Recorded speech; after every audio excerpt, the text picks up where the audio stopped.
UK? Nathan? Dimitri. Yeah. Peter.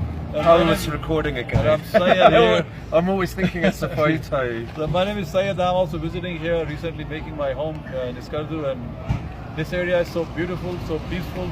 And I will urge all those brothers and sisters and friends who really want to promote peace in Pakistan, please come here, support these people.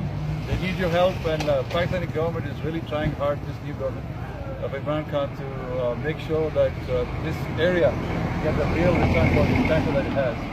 It has great tourism potential here, and you will find the people of Iskardu very cooperative, very friendly, and you can walk around any time of the night, nobody will bother you. You don't even have a dog there, man. So it's very beautiful here. Thank you very much. Yeah, it's a very, very friendly place. Everybody's lovely. They want to be your friend. No trouble anytime. Great food, great views.